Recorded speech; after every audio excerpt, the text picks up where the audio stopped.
You must unite what has been set asunder. We are TFR. Truth Frequency Radio. As little as long ago, or far away as forever, this is where we meet to celebrate what never was as it comes to pass. Welcome, friends. I'm your host, Zen Garcia. This is Secrets Revealed here on Truth Frequency Radio. I have as co-host with me this evening, Laurel Austin. Laurel, are you there, sister? I'm here. How are you? Doing well, and good to have you here with us this evening.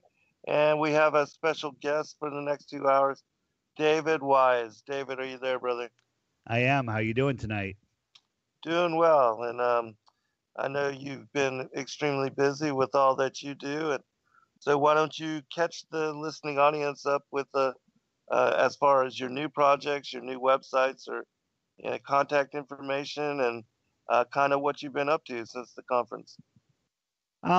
Just been researching all things flat Earth in my spare time since the conference. I do a podcast called the Flat Earth Podcast. That's simple. It's on SoundCloud, iTunes, and pretty much every podcast platform. The Flat Earth Podcast. A lot of fun. I do it with co-hosts Curious Jay, and people seem to like it. So that's my main project. They come out randomly, sometimes 2 in 1 week, sometimes 1 in 3 weeks. It all depends on our schedules in our outside flat Earth life.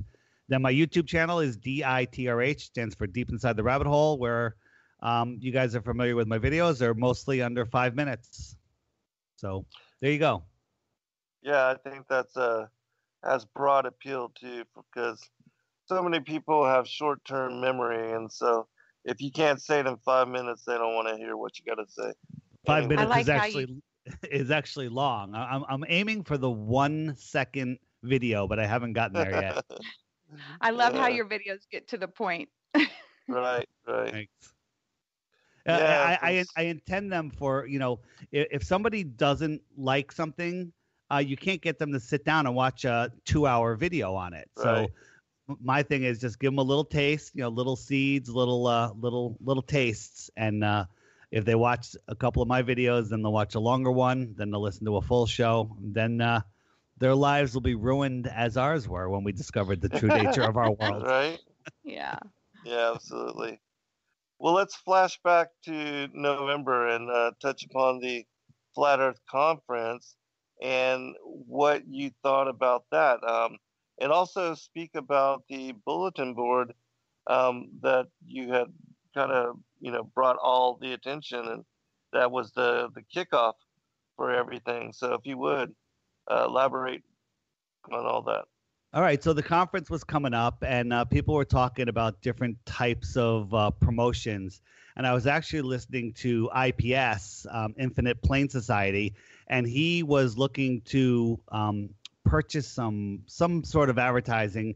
And I told him my experiences with the effectiveness of billboards. And billboards are really a great way to advertise if you have it in your target audience area. And the beautiful thing about Flat Earth is any billboard anywhere across the plane is the perfect billboard for a Flat Earth billboard, because it affects everybody every day, everywhere, without exception. So came up with that idea.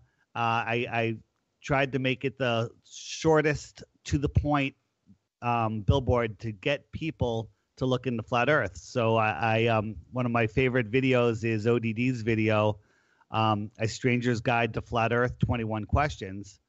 So I just made a billboard, big giant NASA fake globe on it, and I put a big fake stamp over it, and I wrote in giant block letters, "The Earth is not a globe," and A Stranger's Guide to Flat Earth. YouTube, A Stranger's Guide to Flat Earth, 21 Questions. Nice. And the response was outstanding. Yeah, and, it was great. We had people met at the billboard the day before the conference. It was 48 feet wide by 14 feet high on the side of a road heading into Raleigh, and we all met there. It was really exciting to just be around other people that have had their eyes opened. It was a lot of fun. Did you hear anything as far as like just the general public, or did it attract people to come in and check out the conference, or any kind of feedback in that way? It's really hard to see what it does, but I know, Mm-hmm. like when you're driving down a road and you see that, especially if you're commuting on that road, you see it every day. We did go into a store one day, and the people in the store were talking, and they asked, what we were doing in town. We mentioned that we came from Connecticut, and they go, "What are you doing here? You're not here with that Flat Earth conference." We're like, "Yes, we are." I said, Oh. how did you guys hear about it? And they go, "We saw the billboard." So the fact that one person spoke out and told us that tells me that thousands and thousands of people, they actually said that the whole town is talking about the billboards. So Mm-hmm. it has, billboards are far reaching. Yeah, Yes, they are. absolutely. Right. I did. I'll tell you. I'll keep this under a minute. We did an experiment when I was in college. We had 4 groups of us. We each had $8,000 to spend on an advertising message. My group had billboards. Another group had newspaper. Another group had radio ads. Another group had television. And we spent the entire $8,000 putting a generic message out. That we surveyed to see how many people knew the answer before we put it out, and it was less than 1%. And then we bought 3 billboards in the greater Hartford area that basically just said Woodrow Wilson was the 27th president of the United States. And we had previously sampled the phone book before that, and less than, almost essentially nobody knew. I think one guy knew.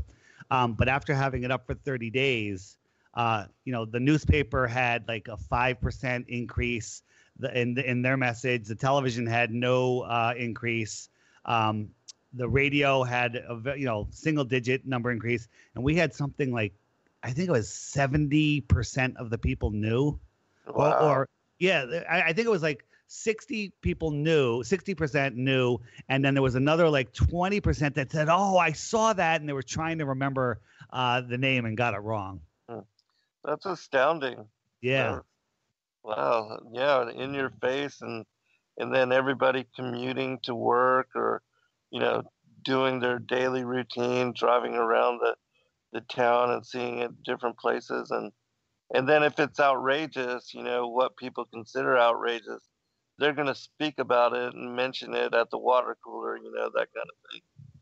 So I try to think of just something that'll stick in your head. Like you're driving down a highway and you see a big black billboard with giant white letters that says Woodrow Wilson is the 27th president of the United States. You're going to be looking for the next billboard that tells you why that was there.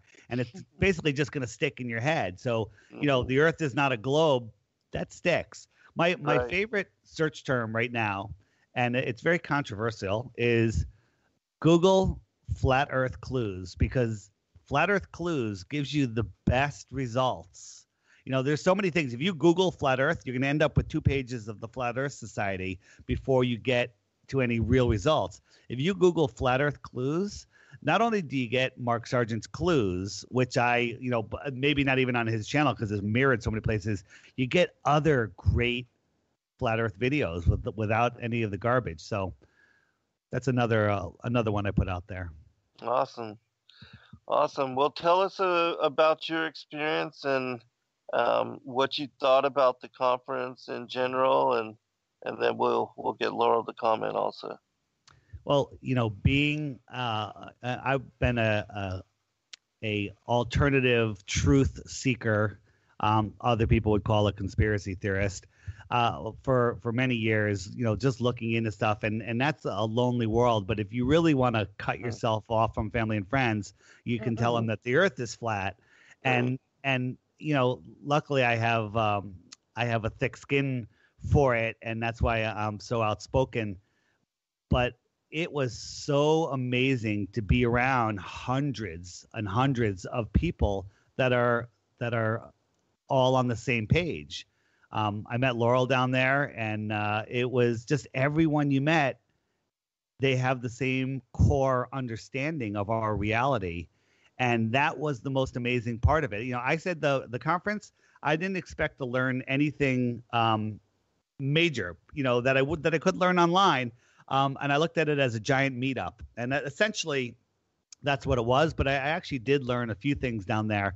But just being around all those people was amazing. We hung out in the hotel bar area, and there's a whole bunch of us down there, and there was 3 televisions on with sports games, and nobody once looked at any of the games. We're all talking truth and not nonsense. It was revitalizing.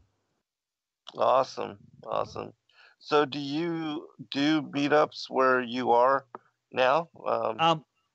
I've only been to one meetup that Zulu One, the YouTuber Zulu One, Mark, he put it together about a half an hour from my place, and then he got sick and didn't go. And there was only 6 of us there, but it was great. It was great. I hung out with 6 people, and you could really talk about things that matter other than drinking, sports, and television shows. Yeah. Yeah, it's a beautiful thing coming together in congregation and fellowship with others when you can speak about really deep subjects and deep topics and go into meaningful conversation. Because that's the kind of communication you don't often share with people in the world, and most is shallow as far as the depth of the topic that you're able to go into with most other people. I have to tell you that since I've discovered, that we don't live on a spinning ball and everything that goes with that, I have not had a moment of being bored in the last 3 years. Not a single moment, because either you're with people, you're doing things. If you have any downtime where there's nothing to do, there's a whole list of information that you can take in. And so there's always something to fill any spare time. And I do enjoy that. Yeah, never a boring moment, huh? Never. Yeah. Laurel, what do you think? What are your recollections, and how do you feel about the conference? It was the most exciting thing, meeting, like David said, hundreds of people like-minded on the same belief. It was just a deeper friendship and fellowship rather that you don't have. I mean, it's a deeper understanding that even people in your own family, you can't share it with, but you get there and you just start talking about all things flat earth. And it's kind of like at my Bible study group, there was one night when I learned that almost every single person that goes there is at least researching flat earth, if not already believing flat earth. And this huge smile just comes over my face, and I just light up, and it's just words cannot describe how wonderful it is. And when I learned that who David was, Didra, I was like, oh my gosh, I've been seeing you on YouTube, and I was just so excited to finally meet him face to face. There's a lot of we all have a lot to learn. The rabbit hole is so deep on flat earth and everything that goes with it.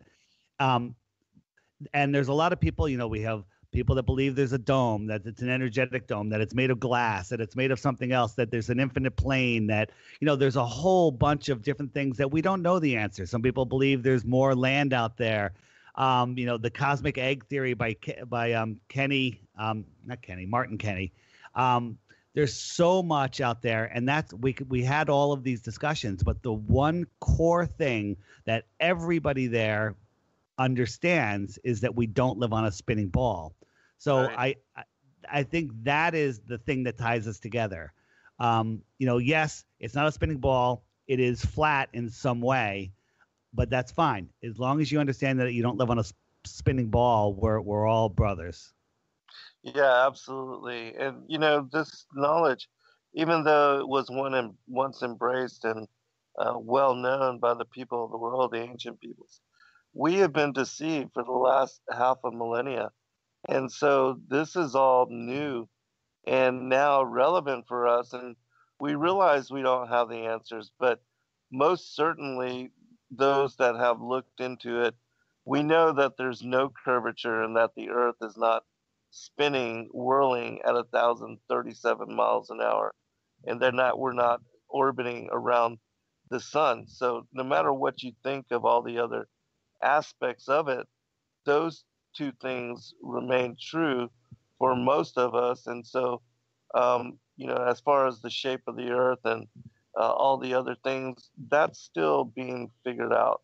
We at least now we're asking the questions and people are looking into it. We have a lot of scientists now that are coming on board that are examining things from with all new perspective, and so that's leading truth and bringing it more and more uh, as far as the community.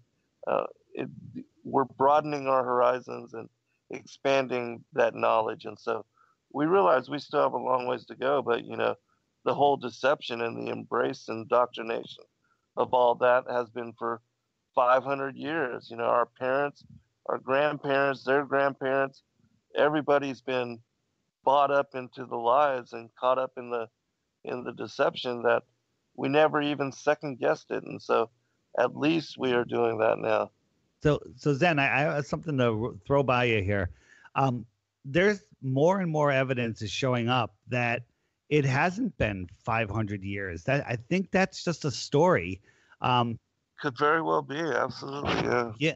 Yeah. So we found newspaper articles from 1900, April 1900, of a teacher that was being persecuted for teaching heliocentrism. And we, Curious Jay, my co-host, met a woman from I forget what country, Lithuania or somewhere over there. I forget. Don't quote me on that. And he was like, I think he was on a bus with her or something, and decided to just flat smack her with some information. And he threw out he threw out something, and she goes, "Of course the Earth is flat." And he was taken back, and he goes, "What do you realize that most people think that we live on a spinning ball?" And she's like, "That's ridiculous. I was taught flat Earth in elementary school," and she didn't even know today. So we have the last generation of people, that are the centenarians are dying off now, and no one's gonna know. Like I always say, my grandfather. My mother is my father's passed. My mother is in her 90s. She's the only one that knows anything about him, and she's not even sure where he was from. And that's just recent history. So I say anything over 125 years ago is up for grabs because we don't have a real record of anything. Yeah, that's absolutely true. And I know through Sacred Word Publishing, we've been releasing a lot of the forgotten, these lost books on the Zetetic cosmogony and things of that nature. 50 reasons that the Earth is not a rotating or spinning globe. All these different books, and so there's a lot of people that have known the truth, and certainly they have contested the heliocentric worldview and the whole shoving of the Copernican system down the throats of everybody as far as the educational system and the young children. So we don't know. And certainly the conquerors and those that have been lying to us all along, they can shape history in any manner that they want. And as long as they repeat the lie often enough, then that's what becomes true.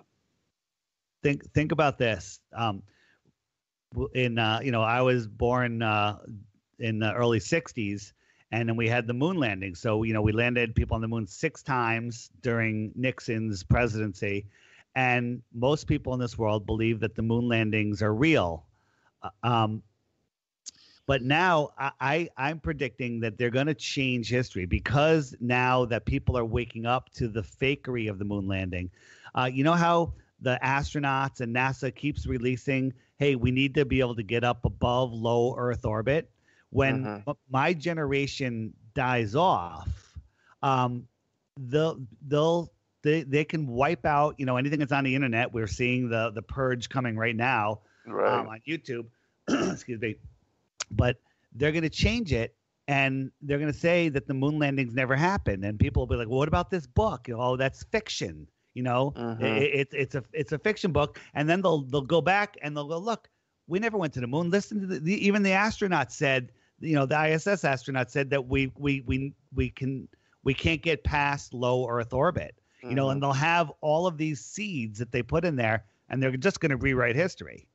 And in 30, 40, 50 years from now, nobody will believe that we ever went to the moon. Mandela effect. Right. Orwell, the whole 1984, rewriting history, scratching whatever they want to change. I mean, and certainly with the internet, a lot of truth is being expunged and disinformation is being touted as truth. There's the whole propaganda arm of the government that creates the reality and then sends it on to the all these mainstream news channels, and they parrot it in the same way over and over on all these different local channels. And so, yeah, we're certainly living that and seeing the repercussions of it even now in this day and age. So even flat Earth researchers still quote history, some things in history just as a given. But I've learned that almost anything I've questioned, if I look into it, the question gets bigger. I don't even know if the Dark Ages ever happened. I don't know. I don't know any of it. I mean, none of it is lining up with where we are today. And it's easy. It's easy to change history. I live right near New York City, and if I walk down the street, ask people how many buildings fell on 9/11, 99% of them would say 2, and that's people in New York City. They don't know about Building 7 and the other 4 buildings that fell also. And I would say in 20 years from now, Building 7 will never have existed. Right. Yeah, and I watched the news just to see kind of what they're pushing on the mainstream, and things like the Valentine's Day massacre, and then the thing that happened in Las Vegas on May Day, all these different things, and the multiple stories, the multiple shooters, and how we just don't know anymore. They are spinning truth in so many different ways. You don't know if even now with all the crisis actors, what is real, what isn't, what's complete trickery, complete fakery, and what's not. I mean, it is difficult to.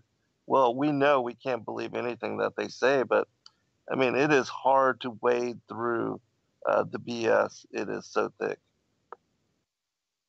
Agreed. Yeah, especially I know you've done a lot of examination with regard to, Sandy Hook and the Boston bombings and other things. Can you, tell us your perspective on just with regard to, the Las Vegas events, and also with the Valentine's Day, all of that, and excuse me, sorry. Yeah, no worries. My Boston expose that I did with PK on Caravan to Midnight just got strike on my channel, and got taken off of their channel also. So they've just purged that from YouTube. So anybody that wants to learn about what happened at Boston, it no longer can find it. So unless now, you're not going to be able to find that information. As far as Las Vegas and Florida, those are no different than Boston and Sandy Hook. That's kind of really not a lot to say there. These are capstone events. They've thoroughly been broken down by Sophia Smallstorm and Ole Damagard are two of the top people that have dug in there. If you don't know who Ole Damagard is, his website is Light on Conspiracies, and he breaks these things down and predicts when the next one's going to come, because in all of these events they leave clues to where the next one's going to be, and he's been able to publicly predict them many times in a row now. Wow. Yeah, it's all. Yeah, these are fascinating times. Go ahead. Yeah, no. If someone said, if you're not awake to the fact that these are hoaxed, FEMA capstone drills, then hearing somebody say that not only are they fake, but they put clues in them like a game to point out when the next one is, you sound absolutely insane. But unfortunately, It's the truth. Right. All right, hold on. We'll be right back, everyone. All right, welcome back, everybody, for a second segment. Hey, David, can you mention what you just posted in the chat room with regard to Steemit and the blockchain and how those videos can't be deleted? So when you load stuff on Steemit, has a YouTube type video service called DTube. So if you go to steemit.com and sign up for an account there, if you upload videos there, they're on the blockchain, and so there's no way for them to be deleted. So what I ask people to do is, whatever videos they're downloading, especially the ones that get deleted, is upload them to DTube and start spreading them around that way. The problem is we can't abandon YouTube yet, because all of the sleeping people are on YouTube. They don't even know DTube exists. They don't even know that YouTube is censoring things because they're just getting the content that they want. So we need to keep a heavy presence on YouTube, but also start backing up all of this stuff on multiple channels on Steemit. I think Twitch is also blockchain based. So, if you're looking for, a lot of people say, what can I do? I'm only one person. Well, one person can do a lot. If you don't want to get on the radio, if you don't want to make videos, there's a million things you could do. You can just plant little seeds around. Or if you're the type of person that says, I'm going to download this video before it gets deleted, back it up, put it up on DTube, and then share the link back to to wherever. Post it in a comment on that video if it's still up. Send it to other people. Tweet it. Just share it, and it'll get around, and it can't be deleted. That's the beautiful thing. Yeah, certainly. I think it was maybe the turn of this year, even sooner actually, but most certainly with the algorithm shift on YouTube, they've been cracking down on alternative truth. We have, definitely felt the repercussions of all of that. The monetization, all of that has been skewed, and so it's really like for myself, it's not been, it's been impactful, but because I have backup revenue streams, it's not been as harmful. But I know for a lot of people that made their entire living on doing videos and hosting hangouts and things of that nature on YouTube, that it was extremely painful with the crackdown. And so can you talk about your experience with this and how it's affected you? So I have never made any money on YouTube, even before the apocalypse, the ad apocalypse. That's I don't want to say that it's about making money, but you know what? If you're making money on YouTube, good for you, because you know what? It takes a lot of time and effort to put these videos up, and people deserve their time. Like a channel like Jaronism. Jaron puts out such good videos. He spends so much time on there. He should be completely supporting himself from that if there was a way to do it, and That's one of the biggest scams going out there. One of the biggest psyops is to make people believe that if you do any of this and try to make money off of it, that's a bad thing. It's not a bad thing. It's time and effort, and if you're going to devote your life to it, you need a way to support yourself in this world that we live in. Well, absolutely. And the thing about it is that, none of us really got into it with that as purpose. All of us, we were just trying to share information, relevant information that we thought important to awaken others to the truth of what's going on in world and the truth of other aspects, whatever it is that we were focused on. And so it wasn't about that at all. But it is a blessing that, because information is very valuable, especially information like the things that Laurel speaks about in the vaccines and how they are harming children, and sharing her testimony and helping parents to protect their own children, through knowledge and insight and perspective and direct experience. I mean, those kind of things are invaluable. And so, for people that just hate and condemn others for having that revenue stream to help them, enable them to continue to do what they're doing. I know so many people that are just trying to share the truth, that are radio broadcasters that are focused on sharing truth, and yet they are struggling. They're living off the help and the aid of others, and they're not able to completely or independently support themselves, and things like this. And for people to just have to click through 4 or 5 second ads on a 2 hour video, I mean, how difficult is that? And still yet so many people complain. But what they don't want is successful video makers to make enough money to allow them to be even better and more successful. Right. Exactly. If they don't want, Jaron has pushing 80,000 subs or whatever, and people that watch his videos really like them. And you know what? His videos are hours, some of them, and he puts a lot of effort into them. Well, people pay $5 for a cup of coffee. What if you paid $1 a month to Jaron? Just one. And I keep picking Jaron because he just does so much, in my opinion. If half of his subs gave him $1 a month, that's $40,000-$50,000 a month. That's a lot of money. And he would take that and he would fly to Antarctica. He would buy the laser that he needs. He would do everything. But people, for some reason, don't. They won't cough up a dollar. Mm-hmm. It's crazy. Yeah, but you go out to a bar. Hey, let me buy you a round of drinks. Let me buy you a beer. People spend. Right. It's like, what I say is, you like the video, tip the bartender. Tip the bartender. Right. And people like yourself, you do this radio show every week. Everybody wants everything for free, but then they'll pay $150 a month for their cable service. Right. Right? Right. Yeah, absolutely. Yeah, to watch garbage.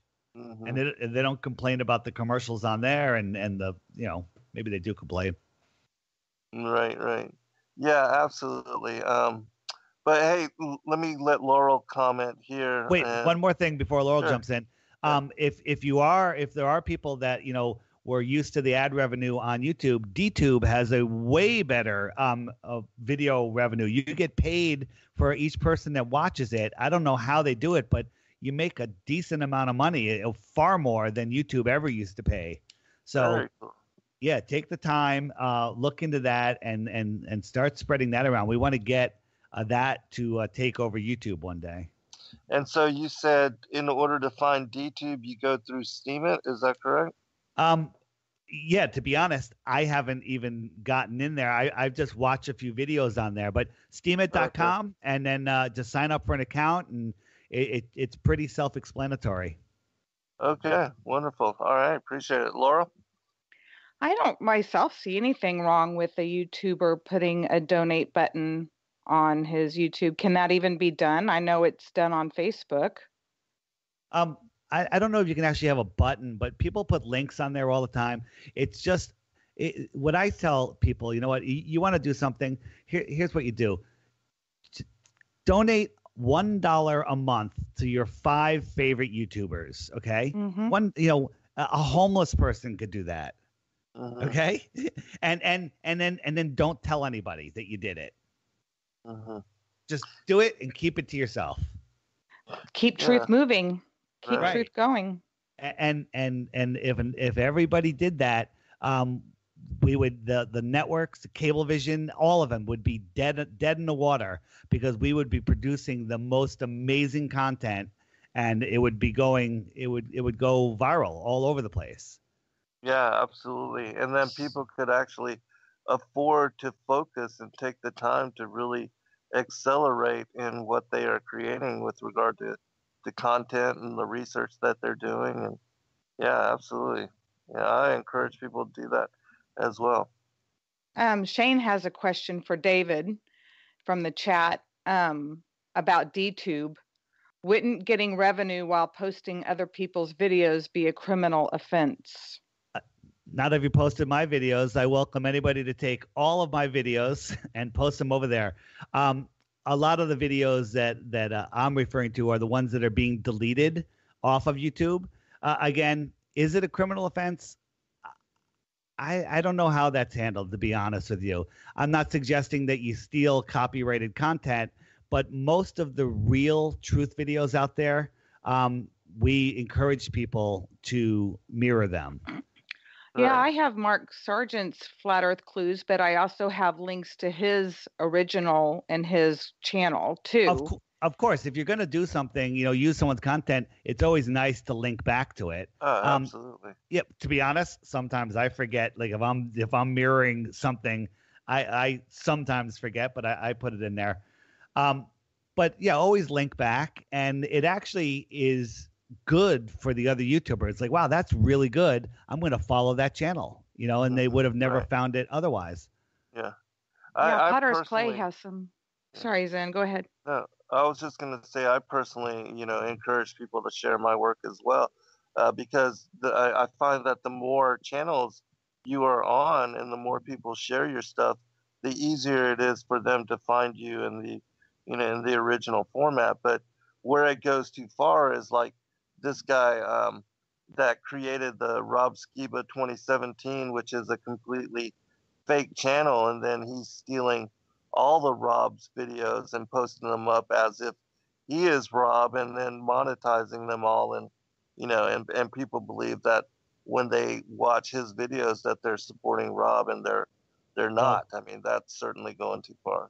Also, don't impersonate anybody. Just make it clear that this is a video from XYZ user, and that you've posted it on DTube. So is there a line that you have to be careful of? Sure. But check with the videos that you're downloading. Most of us, all of us in this room are willing to share our videos. I know Jaren's willing to share his, and there's people that take pieces of other videos. Like I think it's 7 Day Truth Seeker always takes a little clips of Ghostbusters and puts them together for people that aren't going to watch a 3.5-4 hour video. Right. And I'm a big fan of that. Yeah, he's posted a lot of my videos as well. Yeah. And so, yeah. Here, I got somebody. If somebody wants to make money on DTube, download all of my videos, upload them all on DTube, and monetize them for yourself. Right on. Okay? I'm giving you permission right now. Just send me a link, though, so I can help promote it. Promote them, right on. Yeah. Yeah, absolutely.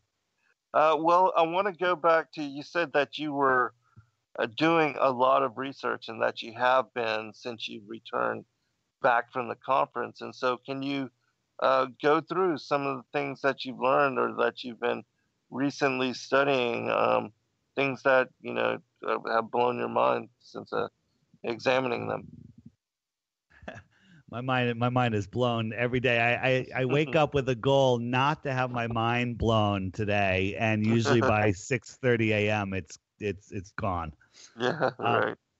I speak with Jaren a lot, and other researchers, and we're always putting our heads together trying to figure out little things. Are you familiar with Martin Kenny's work on the cosmic egg? No, I'm not.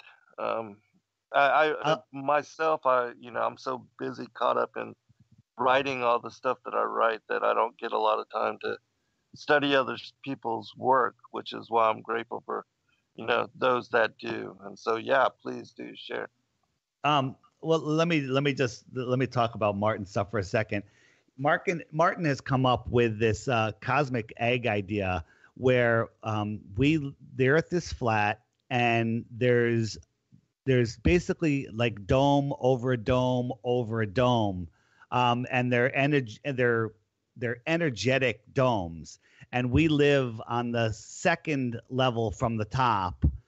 There's another smaller one somewhere around the North Pole, that's inside of us, and then beyond the Antarctic ice ring is another ring, and that's the Mars-Venus Sun-Moon system. And then beyond that ring is the Saturn-Jupiter Sun-Moon system. And what he's proposing is that Mars is a sun and Venus is a moon. And Saturn in the farther outer ring, in the outer space, is a sun and Jupiter is a moon. And did you know that, Venus has phases? No, I didn't. Venus has phases just like our moon does. And if you like when NASA says they're going to Mars in outer space, they're trying to go across the plane to the Mars system. Just like we have our sun is Apollo, and we have the Apollo missions. This would be a Mars mission. To send a ship to this outer space. Martin Kenny's stuff is on his video is on the video page on the Flat Earth Podcast Facebook page. If anybody hasn't seen it, I highly recommend seeing it there. He's actually did an interview on Veritas Radio, which is actually coming out tonight. I'm excited to hear that one, but that's audio only. But the one on there's a video where he really puts this stuff together, and it's very interesting. So I've been looking into that a lot. Oh, fascinating. Anything else of particular interest?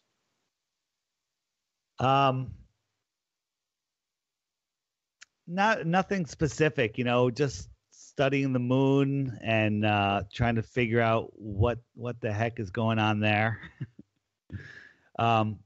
Nothing off the top of my head that I can think of right now. Did you get a chance to experience the eclipse, and what did you think about that? So the eclipse was great. So we live on the shore here, and we were at the beach, and we set up our chairs. The shore where? We're on the Connecticut shore. Okay, right on. So we had like a 80% eclipse here in Connecticut, 75 to 80%, and it was amazing to watch.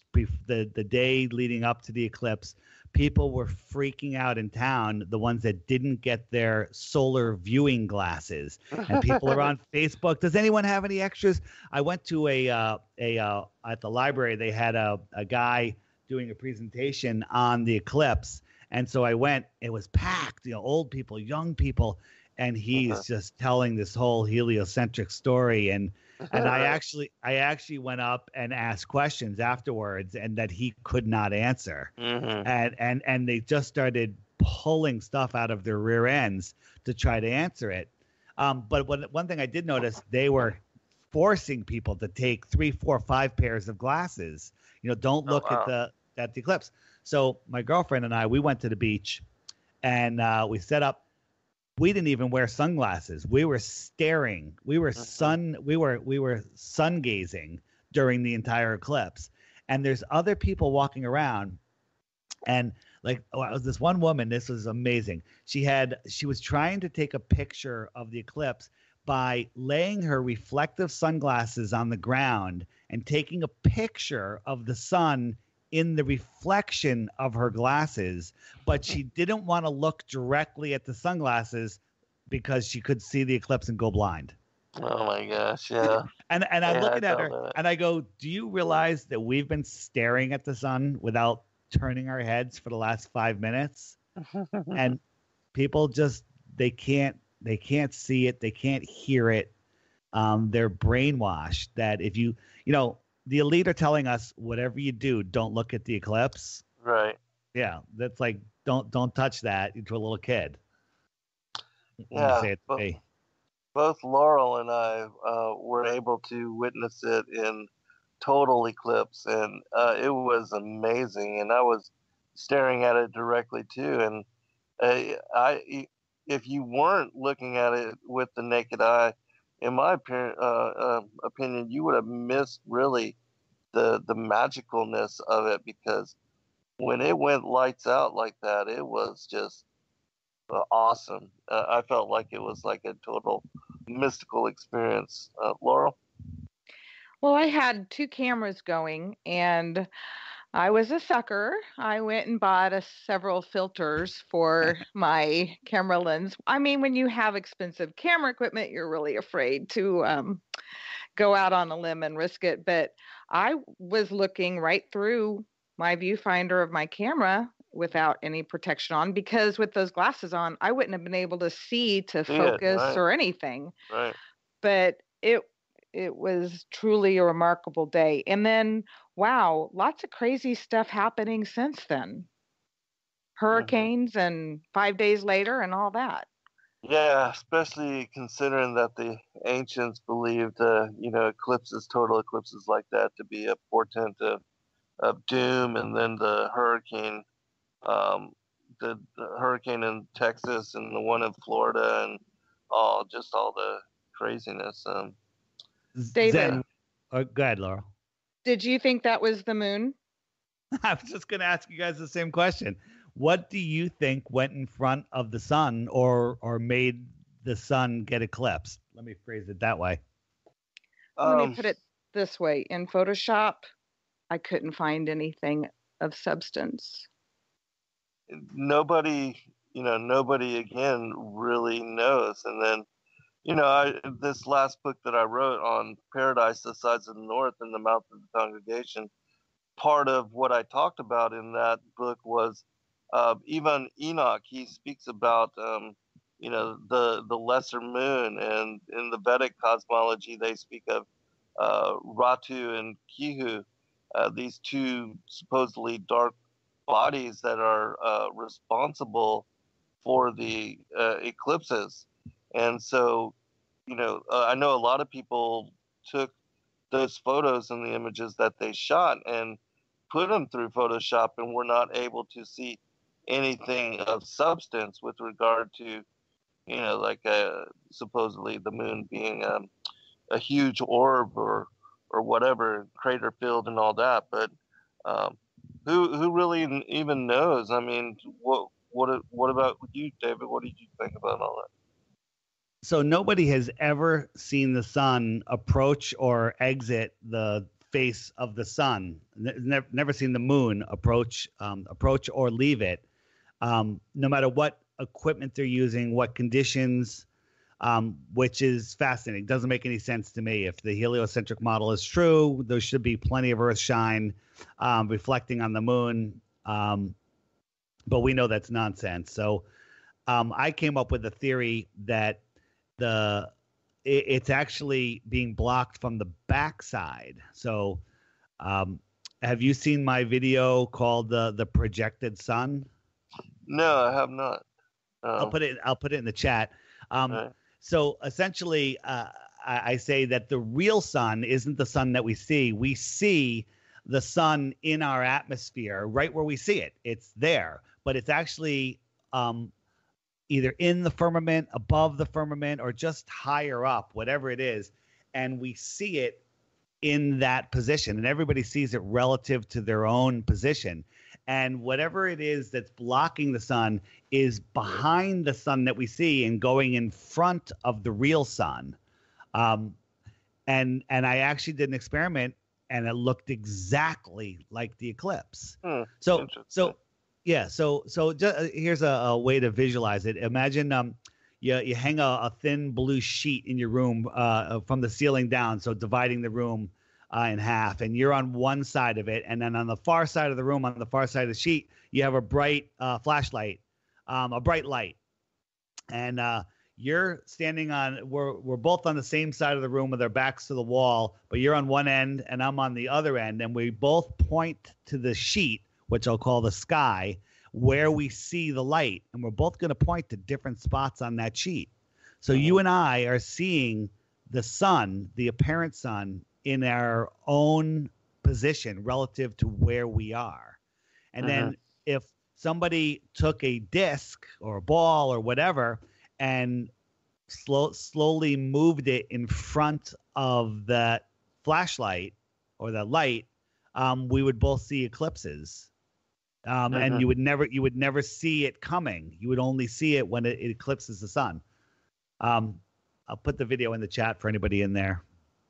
It reminds me of something that I saw recently. The Flat Earth Core guys, they talk about the data set and all the movements that they've been compiling all this information on the movements of not only the sun and the moon, but also the other planets, the wandering stars, and they postulate the same thing, and they speak about the same thing, and that the sun is, as you said, projecting, and what we see as the sun on the inner, with regard on the inside of the firmament, it's the visual projection of this object on the outside of the firmament, and that's it being intensified and projected and focused through the lens of the firmament.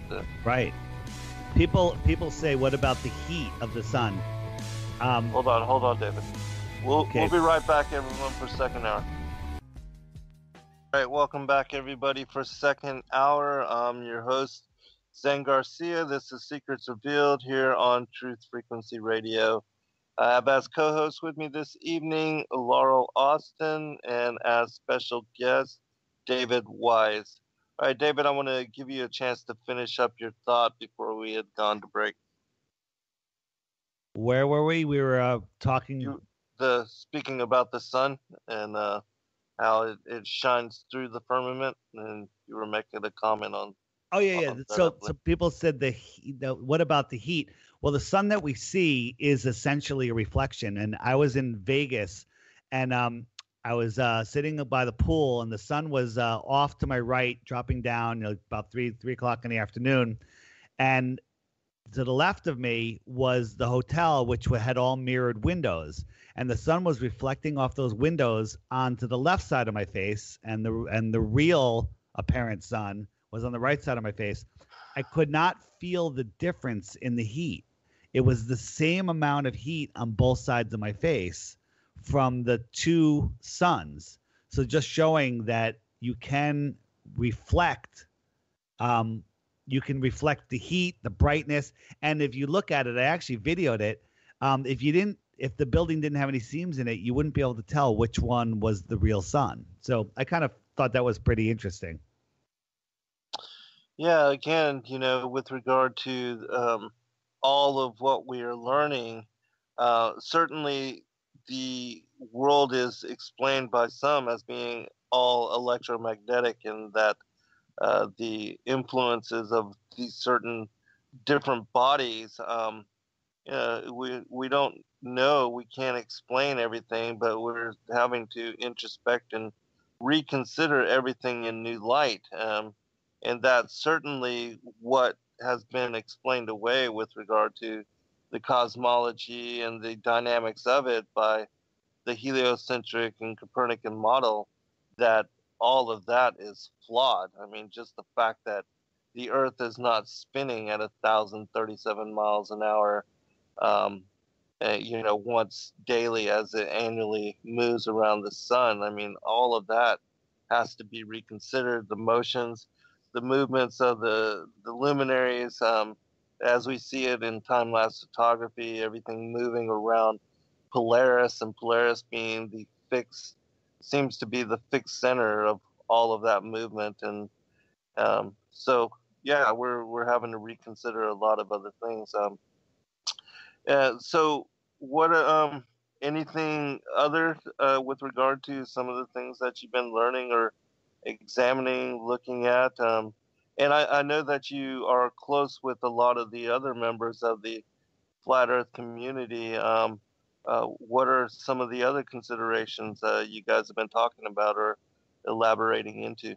Oh, and also, David, if you would, can you speak about the book that you have put together, the picture book? It's really Sure, impressive. sure. Well, we've been doing a lot of research into how high the sun is because there's flat earthers and flat earth debunkers out there that say, the sun can't be 3,000 miles high because of this and that. I don't think it's 3,000 miles high. That 3,000 number came from allegedly Dave when he did a calculation to show how Aristophanes' experiment does work on a flat Earth. And it does work with a small sun, 3,000 miles high, flat Earth. You got your posts. It makes perfect sense. But again, we're talking about the sun that we see, which I call the apparent sun, and it's literally right above the clouds. We send up a weather balloon 120,000 feet.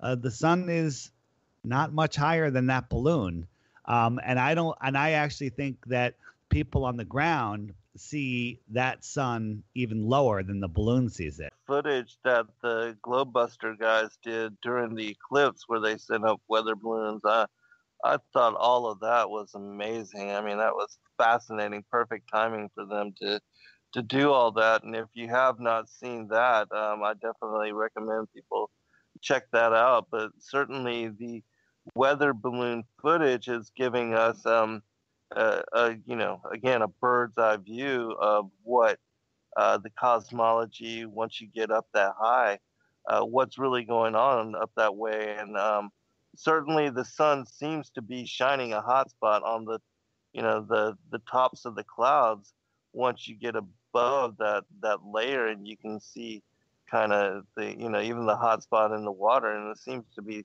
localized for sure. And so how high and how what about the size, and any experiments on that? Some people say 32 miles across, but I'm not really, and have not ever been really good with mathematics. Words have always been my medium of preference. And so, any examinations or experimentations in that regard? So there's a book that just got translated from Dutch to English, and Jaron, I haven't even read it. I read a couple pages so far. Jaron shared it with me today, and one of the guys in there, his example was, he said, when you hear a noise, where do you hear it? And you hear it right in your ear. And when you smell roses, where are you smelling those roses? And that smell is right at your nose. It's not over where the roses are. And when you see something, you're seeing it in your eye. So when we watch the sun rise, we're only seeing what's in our eye. And I think the sun that we see rise is way less than 100 miles away. It might even be 15, 20, 30 miles away, but let's just call it 100 miles from where we see it rise. It goes over our head and it sets 100 miles on the other side. So your entire day, sunrise to sunset, the sun only traveled 200 miles from your perception, because that's the bubble that you live in. Everyone's in their own bubble. Like if we were in a field, or and it's really foggy, all right, and you're 50 yards away from me, I can't see you. I can see maybe 10, 20, 30 feet, and then it's total fog, right? So I can see 30-foot diameter around me before I can't see any farther. And I imagine you in the total fog, but you have your own dome of 30-foot visibility around you.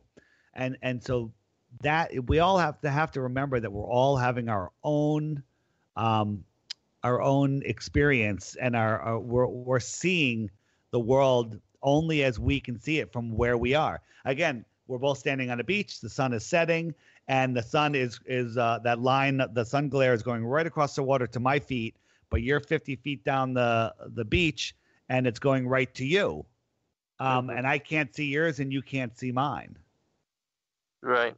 Yeah, and I would add, as we explained in last night's show, and speaking about the dynamics and the movements of the sun and the moon, that when we speak of sunrise and sunset, that's just the sun entering and leaving our field of perspective, and that what comprises our day is the expanse of that field of illumination, where it arrives and enters into our perspective, and where it reaching the vanishing point then leaves and exits our field of perspective.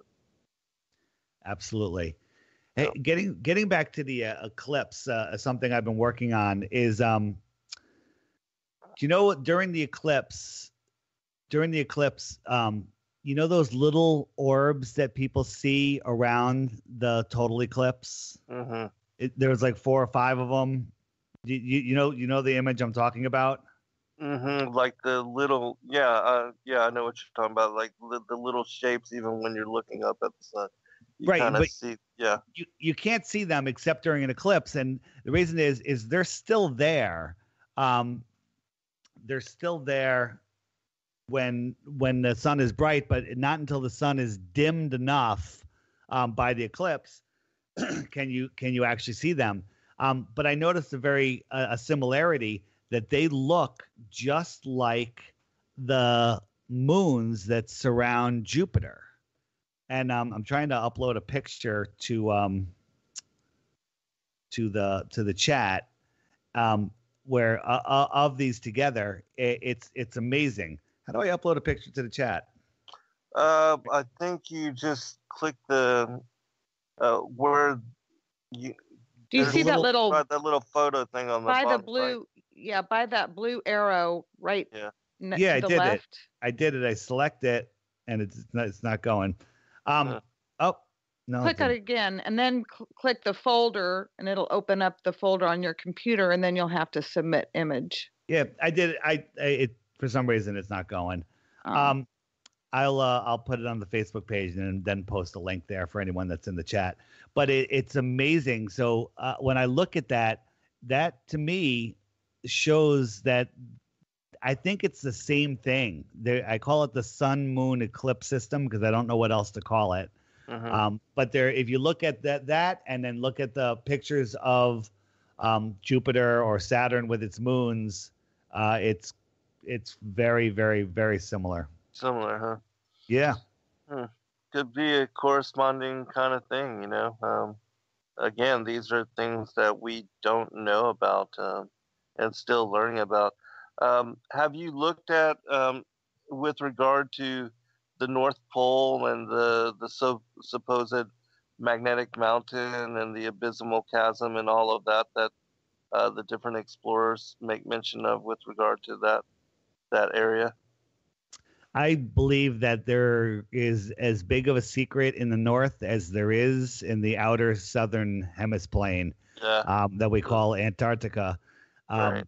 You know, if you watch Martin Kenny's videos, he talks about there's another toroidal field separating a place that he calls Agartha in there, and you know, the farther out you go, the different the vibration is there. You know, the outer space, the Mars Venus sun moon system has a more technological material life out there, and then if you go inward, it's a higher more spiritual existence, which is fascinating to me.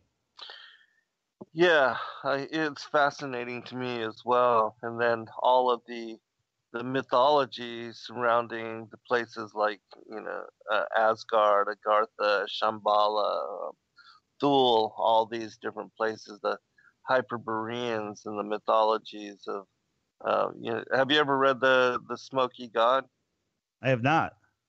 Oh, that's a fascinating story. It's about a Norwegian fisherman that during the 1800s, he and his father supposedly traveled to the north and then found entrance and entered therein and met a race of giants that were very advanced and technologically superior, and spoke about it, and ended up getting locked up because of what his father was killed in the experience, but um, he was locked up and put into a mental institute, and then kept the story until his deathbed, and it was released. It's the Smoky God is the inner sun that is supposedly similar to what we see on the outer as the outer projection. That this is on the hollow Earth entrance at the North Pole. This abysmal chasm. But anyways, it's a fascinating story. Definitely check it out, and when you get some time, you can read it in one afternoon. But it's interesting, and he speaks about how they came out.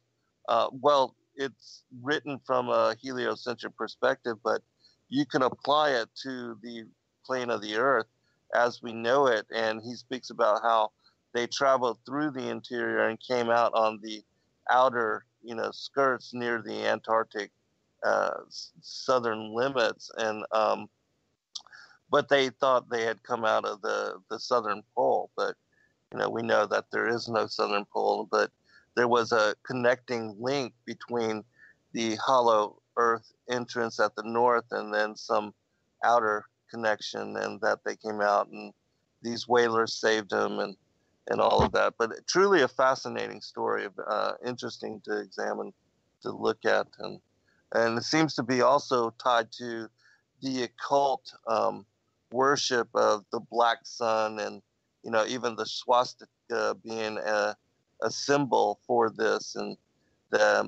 even the Nazis were supposedly talking to whatever entities that they were channeling, that they were told to go to the Antarctic regions, and that when they had built that base, New Schwabenland, that they were building on top of an already existing older structure, an alien structure.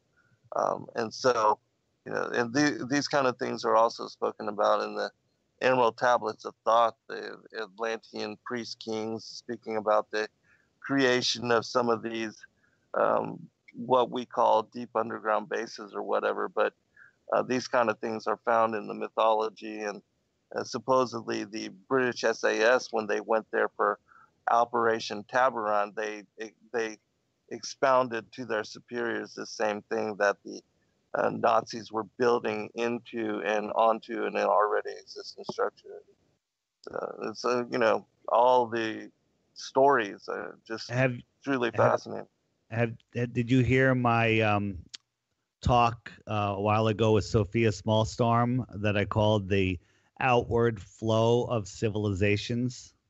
No, I don't believe I have, but I think she's a fascinating person. But if you would, can you elaborate on that, and also speak about what you think is going on in the Antarctic region with, suddenly the reports of all these discoveries of ancient pyramidal structures and that kind of stuff.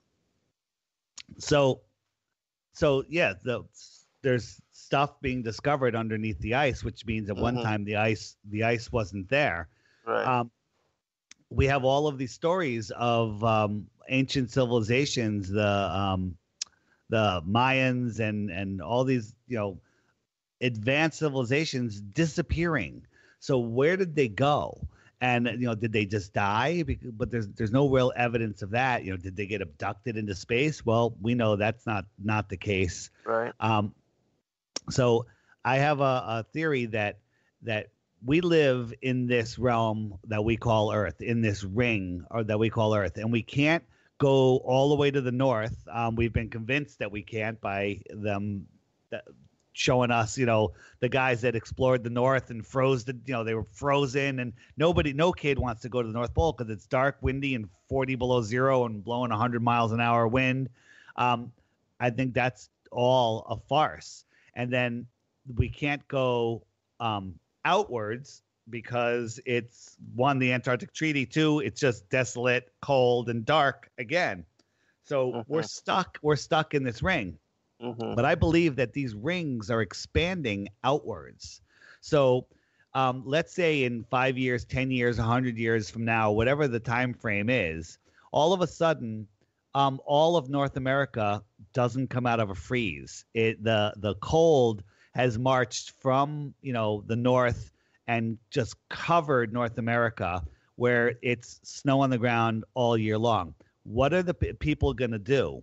They're going to migrate on the flat Earth outwards. So we're all going to move to Central America, South America, and equal latitudes around the flat Earth, and we're going to stay. We're going to stay there.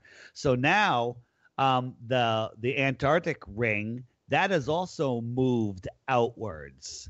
So now Antarctica is a temperate climate, and the civilizations, we start moving outwards. But now we can't go into North America because it's now like the Arctic was. It's frozen, it's cold, it's desolate. And I believe that at the center, a new sun is born. And that sun will be the new center civilization. And again, it's separated from our ring, and everything is moving outwards. So the Mayans, they moved outwards, and we're just separated. They might be in that outer space right now. They might be visiting us daily, because they're only a couple thousand miles away. Interesting. There's even the Vedic cosmology, the Srimad Bhagavatam, it speaks about some land out past what we consider to be the outer ring, this Antarctic, perimeter, and they speak about other lands. And have you seen that the Buddhist map that was found 1,000 years ago in some monastery that also shows these island continental land masses, which are unlike anything that we've ever seen with regard to their being plotted or placed upon any kind of projection map. But it seems to be, as the Vedic cosmology describes as well, the whole island groups on this outer ring, which it also reminds me of. There's another story called the History of the Rechabites. That's a biblical account that speaks about this land and these people that are kept separate, almost like the Amazon, the Wonder Woman, and how they have that island that was veiled in mist and that was seemingly obscured from most people's ability to perceive it, and that it could be that kind of a thing, and who really knows? But certainly they're not allowing us to, or humanity, to explore beyond these limits as far as the Antarctic Treaty and all of that they have placed and imposed this barrier upon us. But who knows, and how far you can go and whether you can explore out beyond this perimeter, this contrived, no go zone. It'd be interesting though to see. Yeah, there's so much to consider, and you mentioned in that we were talking about that other book where they said it was an alien civilization. I don't use the word aliens anymore. I use the word extraterrestrials. They come from the extra terra, the extra land beyond, outside of the boundaries that we're trapped inside of. Or that we are normalized to. Certainly. And that the interior, again, I do believe in the research that I've done, even with the ancient explorers and their accounts of this abysmal chasm. Even the scriptures speak of it as the bottomless pit at the north, that there's this entrance into the interior of the earth, and that, that possibly, as the mythology goes, the ancient accounts, that there are other civilizations of other type beings, even within the interior, and that we are all living on in different, almost like just different areas of the world where we are all kind of limited to in our existence, but they are all connected and overlapped, but still separated. And that separation is maintained somehow, whether it's spiritually through, some kind of vibrational force. You have to be at a certain spirituality to enter into this space or that, or, we don't know exactly how it works, but there's definitely too many stories of too many different things, esoteric type subjects that in the mythologies and the different ancient accounts, to just pass it off as meaningless. Hey, when we come back from the break, I want to talk about MH370, the flight that disappeared, the two Malaysia flights, and how that relates to the flat Earth. All right, let's give Laurel a chance to comment here. So when the eclipse happened last year, one of the advantages of living in the middle of the country, I was right where totality was 100%. And wasn't it projected that in 7 years from then, it was going to go across the other direction, causing a big X to form on the United States? I believe so. Yeah, I believe so. And the other interesting, concerning. Yeah, the other interesting with regard to that is that the shadow, the shadow of the whatever it was that was casting and blocking out, that it was only 70 miles across. And if you have a shadow that small, it you can't have the object be larger than that. So that also shows, as far as the dimensions and the size and of the kind of objects we're dealing with, that they are much less smaller than what we are told with regard to the cosmology and the Copernican heliocentric model. So, do you have a comment on that, David? No, I'm with you. I agree. Yeah. So, definitely a lot of anomalous and intriguing. With regard to all of that happening, there's a lot that they couldn't explain, and that we are forced to again re-examine and reassess and redetermine truth along this. All right, we'll be right back for final segment, everyone. All right, welcome back, everybody, for final segment. I will turn it over to you, David, and also I want you to comment, if you would, on the chemtrails and what you think about all that as well.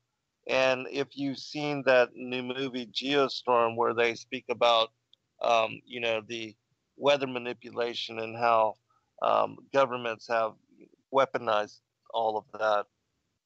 Yeah, I did watch Geostorm for just to analyze what they're putting in there. Yeah. I don't know how much of that is to throw people off. I think that the chemtrails are far more than weather manipulation. Right. They have to do with, there's so many factors with it. I'm not even sure they're coming at. Yeah, I'm not even sure they're coming out of real planes. There's many reports that there's red blood cells that have been found in the sky. So, are they using blood magic on us? I mean, if you think about it, their rituals in blood magic and everything else, it's beyond what my mind can even process. Right. There's so many videos where you can't even, it looks like an orb is flying, leaving the chemtrail. And there's a lot of theories that I'm not discounting yet, that there's a, for lack of a better word, a holographic plane put over the thing that's actually spraying the chemtrails. I don't know. I'm not claiming any of that's real. I'm saying there's far more unknown than is known. But if you want to see a good documentary on the physical part of chemtrails, Frankenskies is good. Have you seen that? Yeah, absolutely. Yeah, free on YouTube if anybody's looking for it. Yeah, Matt Landman. Yep. He's actually just released a director's cut and has asked us to release it here, and so we'll be uploading that very soon as well. But excellent. Yeah, continue. And Matt is a person that knows that we do not live on a spinning ball. So Yeah. That's good. He's supposed to come on the Flat Earth podcast, but we just haven't been able to sync our schedules up lately. So Right I want on. to talk about. Have you heard the latest rabbit hole about no fuel on jet planes? What? What? Wow, you guys haven't even heard about this. Just keep waking up. Yeah, no, it's we've been trying to find a reason that this is not true, and the more we look into it, the more ridiculous it is. In a nutshell, I'm sure some of the listeners have heard about this. They say that the fuel is stored in the wings, and it's not. The wings are filled with hydraulics. If you ever looked at a Boeing 320 with their flaps fully extended, there's no fuel in there. There's no room for fuel in there. The amount of fuel that they say goes on there is ridiculous. You'd have to put 80 SUVs on each wing. That's how much fuel in weight they say is in there. There's no fuel smell at the airport. I was actually just in Costa Rica, and I watched the planes where we're on the ground floor, big glass. I had full access seeing the planes pull up to our gate. It's the kind of airport where you have to walk out to the plane and walk up the stairs. They never once hooked up fuel. There was no fuel trucks, and they weren't hooking it up with underground pipes. I watched. My Airbus 320 came in. It only has a 7 hour flight time, and it came from JFK and went back without refueling. Interesting. Yeah, thinking about it now, I remember every time I get on a plane, they pull right up to the gate, and people get off, and then we get on, and they go right back out. The amount of fuel that they say they put on these things, it would take a week to go through that tube. There's so many things wrong with it. But the way these jet engines work, and if you listen, next time you hear a jet engine, you're going to hear it totally different. It's working on harmonics and air pressure, and it just runs on air pressure. They even admit that they start the planes, the engine, with a thing called a huffer, which puts compressed air into the engine, and once it's going, it generates its own air pressure to keep itself going. So jet fuel is a hoax. I mean, there is jet fuel. Fascinating. All right. So just put that on the side. And if anyone has just heard this for the first time and is believing me, they're nuts. You have to look at it and think about it and see that it's impossible to have nearly the amount of jet fuel that they're talking about in any way, shape, or form. MH370, that plane disappeared. It had some interesting people on it too. It disappeared, and they never found any sign of it.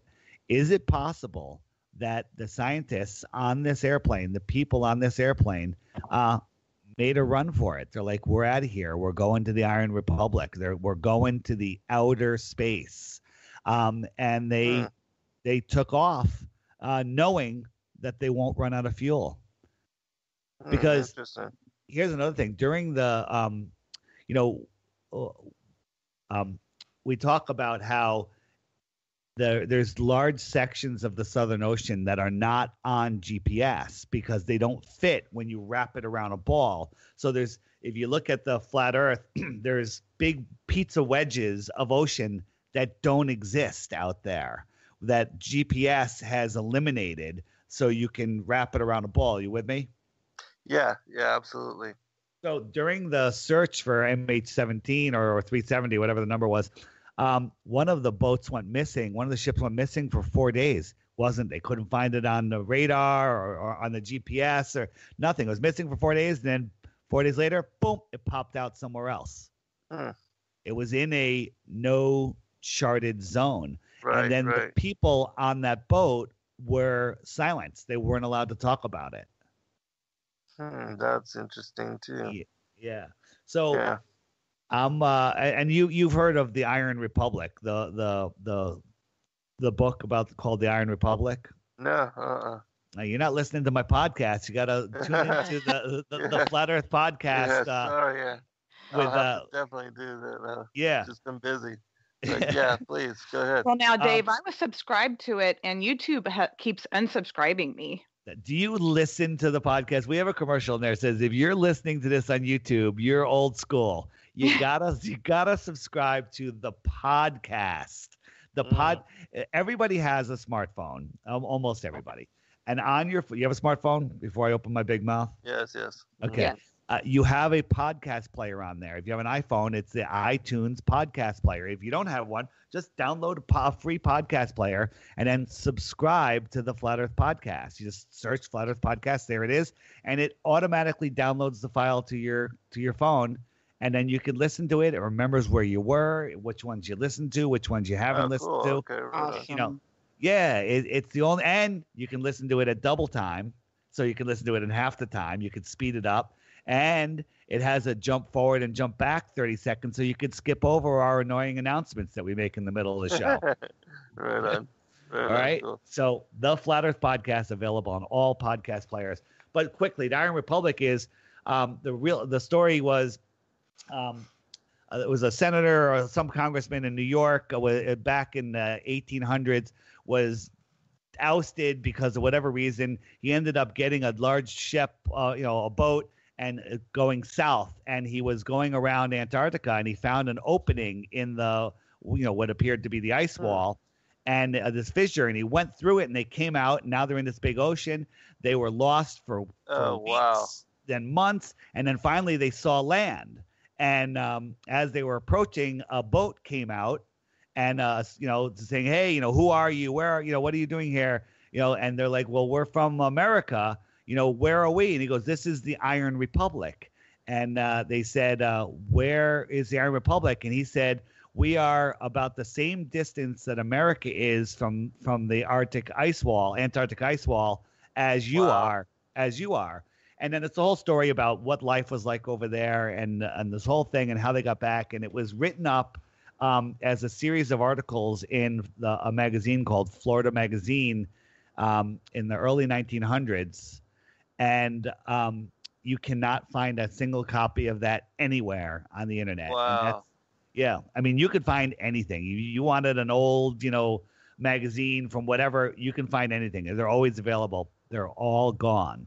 But it's on PDF form. It's on, you can just find it. Just search the Iron Republic audio. It's a short listen, and it's amazing. Amazing story. Oh, yeah, I'm definitely, you piqued my interest for sure. And just so you know, I'm not listening to anybody just because of, the amount of work and the books that we're putting out. But definitely I'm going to be checking you out. And that story has me absolutely fascinated. If I had known that both of you haven't listened to all of my podcasts, I would not have come on today. Sorry, brother. But, okay. Yeah. I'm just kidding. Right on. But I know that you are doing a lot of good work out there. And can you mention before we, get to the end of the show, talk about your book and where people can go to support and are you going to be doing another one at any time? I plan on doing a new book for, or an amended version of the book. And basically I was just going to make a book of memes, flat earth memes, because again, people short attention spans. It would be a great bathroom book, coffee table book, for people, because memes are very, very powerful, where people don't even read anymore. They look at memes. Like bulletin boards. Yeah, like billboards. Billboards. So I made this book, and it ended up being 120 pages or whatever. And I just printed it out through iPhoto and Apple Books. You get these photo books. I got a hardcover, and I made it for myself. And then I was like, wow, this is really good. And I made a video of it, and I put it on, and people went bananas for it. And I was like, you don't want it. It costs with shipping and everything, it's $115 a book. And I ended up selling a couple hundred of them. Awesome. But I sold them at cost. As a matter of fact, I lost money because some people have taxes different in this state and that state. And I got accused of selling a book for $115. And I offer the files are for free. They're on some, I don't remember the name of the site, but there's a picture site that they're on. I'll look it up in a second. But I said tell people download the files yourself and print your own book. But what I'm going to do is I'm going to try to put it together in a better way, and then maybe I can get a couple hundred of them printed for less and bring them to the conference and distribute them there. Oh, very cool. Yeah. Well, let us know if you need help with any of that. You know, we do printing and all that, so I might be able to get you a better price. Yeah. Yeah, but I saw your book. It's fascinating. I went through all the pages of it and read all the different, and I thought you did a brilliant job. Now, where did you see the book? Did somebody buy one? I'm not sure how I saw it, but did you see it on I made a video of it flipping through it, or the actual book? No, it was actually I saw the different pages. Maybe it was a link. I don't remember exactly how it was, and I think it was when you. I had a flip book. I had a flip book online. Yeah. Right. Yeah, that's it. But then that site they charge a lot of money for that after the first month. Oh, okay. Yeah. so I did it for free for the month or whatever it was, and then they wanted like $200 a month to have it up. I'm like, oh my gosh, that's insane. Yeah. I'm not selling anything. It was really effective. No, it was great. I put it on the coffee table. I don't discuss flat Earth or any controversy with my family. My kids are on board. They know. Yeah. They know the Earth is flat. But we had my extended family over for Thanksgiving, and my nephews were over, and my college age nephew and one that's just out of college picked up the book like 5 minutes after we were hanging out in the living room, and they're going through it page by page. I didn't say anything, then they're looking at it, and they looked at me and they asked a question, and I explained something, and I said nothing really. And and then after dinner they looked at it again, and then when they were leaving, I said, so what do you guys think of the book? And my older nephew looks at me, he goes, I guess I'm a flat earther. He goes, before today, I didn't even know that was a thing. He goes, right. Awesome. Yeah, and his brain melted. It was fantastic. Man, that is awesome. That's great. So it's a great book. I'm thinking about. I see that Robbie has me listed as a speaker at the conference. And I'm not exactly sure what I'm going to be doing yet if I am speaking. But I was thinking of doing a seminar on how to talk to friends and family about flat Earth. That's a great idea. Yeah. You should maybe do a small segment too, just on your book and that story that you just told us, and then show some of the work that you've done, because I think a lot of people would be interested in it. Again, I think you did a superior job, and all the images and the words, and short and precise. It wasn't elaborate like my books are verbose, 400 pages of a lot of words and not enough pictures, and yours are certainly much more profound, much more precise and attention grabbing, I think. And again, I didn't make all of those memes. Most of them, I modified other memes out there. So I take no credit for any of it, and it's a shared effort. But the beautiful thing is you can grab it, open it up to any page, and one page will plant the seed. And once you start looking at this book, you're infected. Right. There's no getting away. It makes you think. Yeah. Right. Yeah, each page. Consideration too, as far as the people that have the short attention span, it doesn't take a whole lot. You don't have to read a whole bunch of chapters or anything. But go ahead, Dave. I was just gonna say the reason I make short videos and picture books is because I have the short attention span. I am that guy. I'm Mr. ADD. Although flat Earth, I'll see someone flat earther that I like. Oh, look, put out a video. I'm like, yes, 2 hours. I'm excited. Right. Yeah. I'm like, it's only 10 minutes. Yeah. So. Well, we've got 7 minutes remaining. I wanted to ask quickly if you could give us a rundown on what it was that, woke you to these truths and got you to look into it? Because I know for all of us, we all, consider the topic to be lunatic fringe, and we're very hesitant. And but finally, in examining it, it is undeniable. What got me into flat Earth? You want to know? Yeah, yeah. And what was the things that made you a believer? The particular what topics, what issues? So again, I was doing my Deep Inside the Rabbit Hole. We talked about all the big hoaxes and false flags, and people started sending me flat Earth videos. A bunch of people did, and I wouldn't watch a 1-minute video. I banned people from my Facebook page, from our social media, and then one day I was actually talking with Sophia Smallstorm again. And we were talking about Boston and Sandy Hook and everything else. And we're talking about just all the deception in this world. It was overwhelming. And she goes, you're right. And she goes, and for all I know, the earth could be flat. And I was that was it. I'm like, what? And she goes, here, I'm going to send you a video. And I think it was Flat Earth Clues that she sent me. If it wasn't, I ended up on Flat Earth Clues right after it. And I said, all right, that's it. I'm going to debunk this. And we all know what happens when you seriously try to debunk flat Earth. You become, dit-rah. Yeah, exactly. Yeah. So, the simple things. There is no curvature. The southern flight routes.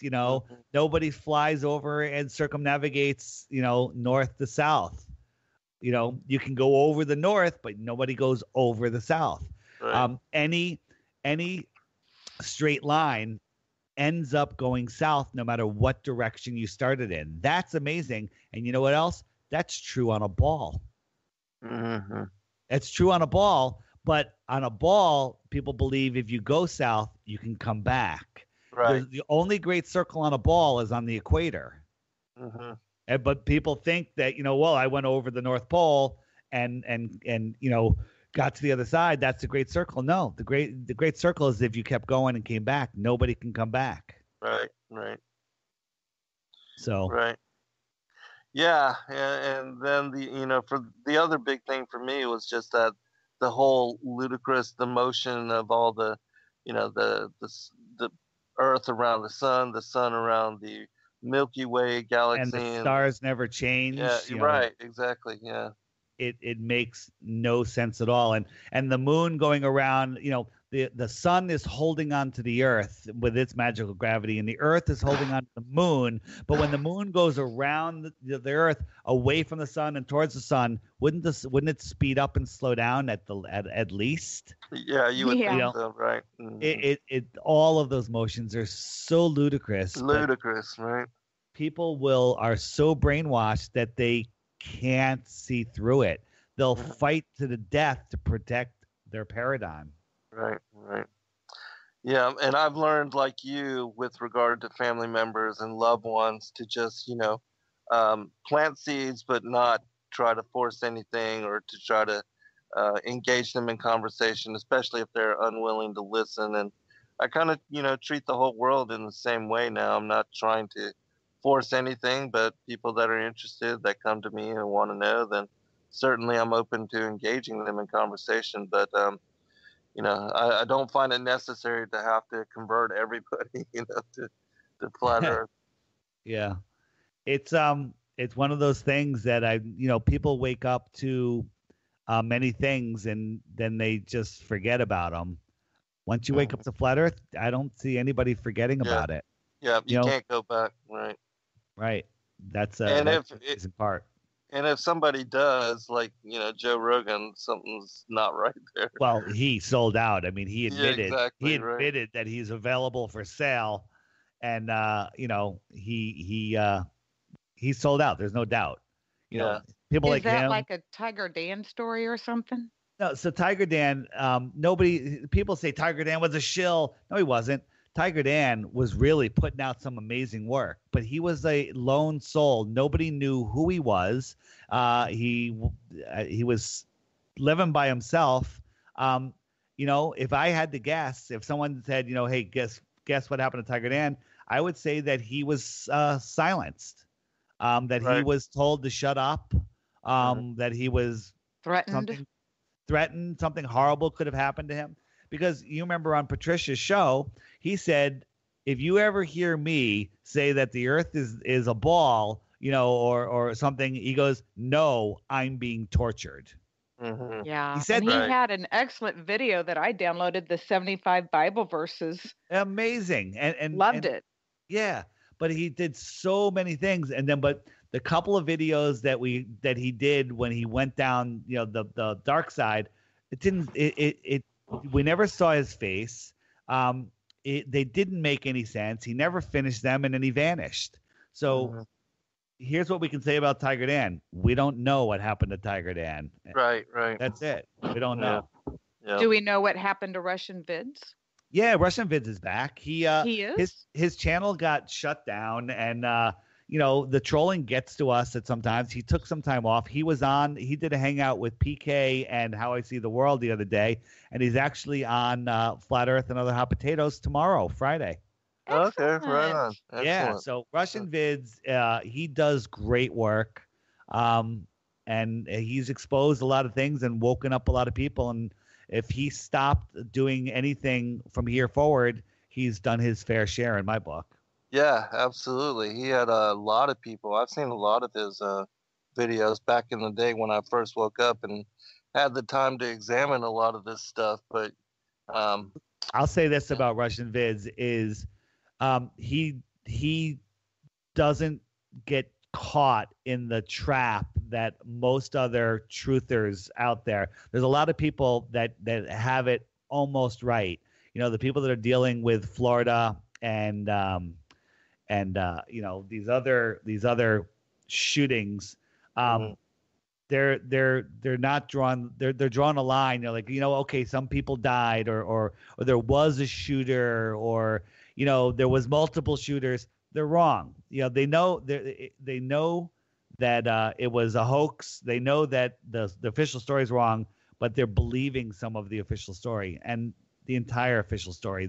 From the witnesses are all nonsense. Well, certainly seems to be, there's always drills. First off, even with this Florida shooting, there's always these drills. Yep. And so we don't know. I mean, as far as the propaganda, all we know is that we're being lied to. To what degree?